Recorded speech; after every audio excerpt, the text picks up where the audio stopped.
What makes something right or wrong?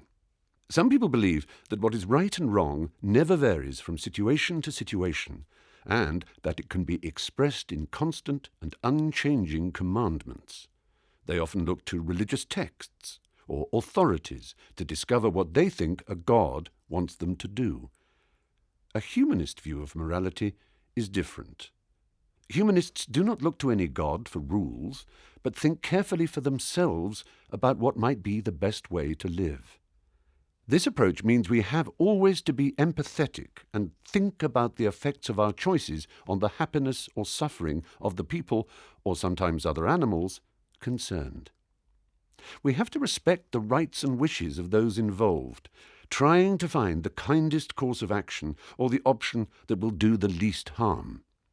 We have to consider carefully the particular situation we find ourselves in and not just take any rule or commandment for granted.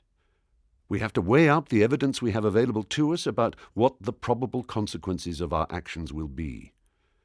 This way of thinking about what we should do is explicitly based on reason, experience and empathy and respect for others, rather than on tradition or deference to authority.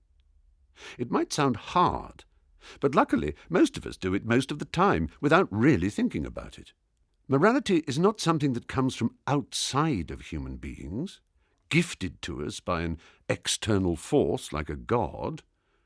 When we look at our closest relatives in the animal world, we see the same basic tendencies we recognize in ourselves: affection, cooperation, all the behavior needed to live in groups and thrive. It is clear that our social instincts form the basis of morality and that they are a natural part of humanity. Of course, that is not the end of the story.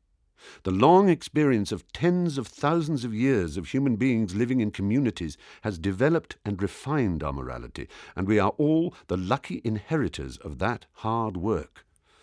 But it does not mean that there are not people who do harm or make bad choices.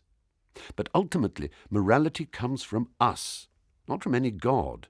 It is to do with people, with individual goodwill and social responsibility. It is about not being completely selfish, about kindness and consideration towards others. Ideas of freedom, justice, happiness, equality, fairness, and all the other values we may live by are human inventions, and we can be proud of that as we strive to live up to them.